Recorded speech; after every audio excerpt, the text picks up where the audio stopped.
तो दोस्तों 20 फरवरी 2026 के दिन अमेरिका के सुप्रीम कोर्ट ने बहुत ही एक ऐतिहासिक फैसला सुनाया जो कि ट्रम्प साहब के टैरिफ के खिलाफ है।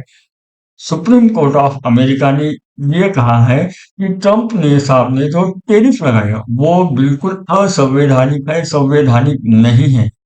और ये उन्होंने क्यों कहा, क्या नहीं, ये मैं आपको डिटेल बताने की कोशिश करूंगा। वही ट्रम्प साहब भी कहा चुप रहने वाले, उन्होंने भी जो सुप्रीम कोर्ट ऑफ अमेरिका है उसके अगेंस्ट में जो बयान दिए उसके बारे में भी मैं बताता हूँ।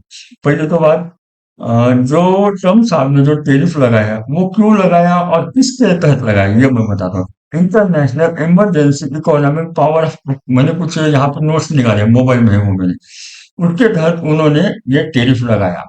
लेकिन कोर्ट ने क्या कहा है, जो आपने ट्रफ जो ये जो पावर है, ये जो एक्ट है, वो कब इस्तेमाल हो सकता है? नेशनल इमरजेंसी के वक्त। लेकिन ट्रेड डिफेक्ट कोई नेशनल इमरजेंसी नहीं है, यानी इंपोर्ट एक्सपोर्ट में जो डिफेक्ट है वो कोई नेशनल इमरजेंसी नहीं है। उसकी वजह से ये जो आपने ट्रेड टैरिफ लगाया वो बिल्कुल बिल्कुल गलत है, उसे असंवैधानिक डिक्लेयर किया। वही ट्रम्प साहब अमेरिका के सुप्रीम कोर्ट में क्या होता है, जो राष्ट्रपति है, उनके द्वारा भी नियुक्त जज होते हैं। और उन्होंने जो दो जज को नियुक्त किया था, उन्होंने भी याद रखिए, उन्होंने भी उनके अगेंस्ट बयान दिया है, यानी उनके खिलाफ जो टेरिफ है उसके अगेंस्ट में अपना डिसीजन दिया है। उसकी वजह से ट्रम्प साहब भी तीखे तीखे बयान उनके अगेंस्ट मिले हैं। अगर वो देश हित में नहीं है, ऐसे उन्होंने अस्पताल कुछ भी बातें कही थी, जो कि मैं अभी यहाँ पे आपको बताने की ये नहीं करूंगा। लेकिन अब ओवरऑल उन्होंने क्या कहा है ट्रम्प साहब ने, कि भले ही कोर्ट ने ये डिसीजन लिया हो, लेकिन अमेरिका के राष्ट्रपति को यानी डोनाल्ड ट्रम्प साहब को टैरिफ लगाने का पूरा पूरा अधिकार है और मैं इसका इस्तेमाल करूंगा, ये ट्रम्प साहब ने कहा है।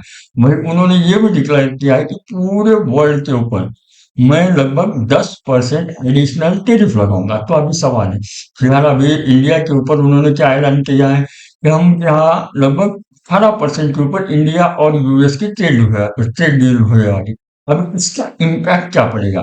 क्या वो सीधा 10% के ऊपर आ जाएगा या फिर इसमें और कोई नेगोशिएबल आ जाएगा? ये भी अभी जानने की बात होगी। अब इसका डिटेल जो फ्रेमवर्क है हमें आने वाले 1-2 दिन में पता चल जाएगा। वही फिलहाल अगर मैं कुछ मार्केट से कुछ हम एक्सपेक्ट करें, यानी मार्केट इसके ऊपर क्या रिएक्शन दे रही है, अगर हम ये देखें तो फिलहाल डाउ ने तो एक अच्छा खासा बुलिश मूवमेंट दिखाया है प्रीवियस सेशन में, यानी उतना अच्छा खासा मार्केट ने तो उसे इम्पैक्ट नहीं दिया। लेकिन अभी मंडे के दिन जैसे ही इंडियन मार्केट खुलेगी हमें पता चल जाएगा कि इंडियन मार्केट ने इसे पॉजिटिव ले लिया है या फिर बेरिश की साइड लिया। क्यों?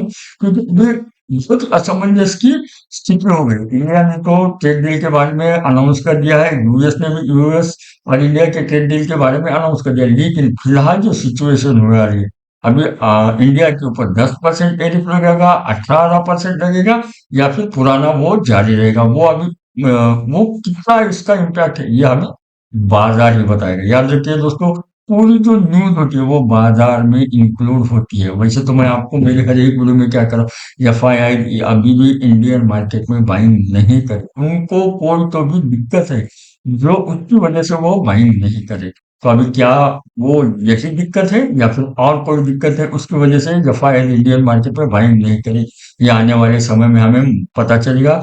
वैसे तो ट्रम्प साहब ने जो नियुक्त जज किए थे उन्होंने उनके अगेंस्ट रिजल्ट दिया, उसकी वजह से हमें तीखी प्रतिक्रिया मिली। लेकिन जो 10% टेरिफ है वो 18% के ऊपर 10% लगेगा, यानी 28% होगा, या फिर जो 18% है वो घट के 10% आ जाएगा, ये भी हमें जानने वाली बात होगी। तो आने वाले समय में जो भी उसका कुछ इम्पैक्ट होगा, जो भी कुछ मार्केट में आएगा, मैं आपको बताने की जरूर कोशिश करूंगा। अगर आपको ये डिटेल एनालिसिस सही लगे और यहाँ पे आपको कुछ भी सीखने को मिला तो प्लीज चैनल को लाइक करना, सब्सक्राइब करना, अपने दोस्तों को जरूर शेयर करना, और सारी सिंपल लैंग्वेज में जो भी हम रिटेल भाइयों को समझ में आती है उसी लैंग्वेज में मैं आपको समझाने की कोशिश करता हूँ। वीडियो को जरूर लाइक करना, ज्यादा से ज्यादा लोगों को जरूर शेयर करना। अभी के लिए बस इतना ही। Thank you.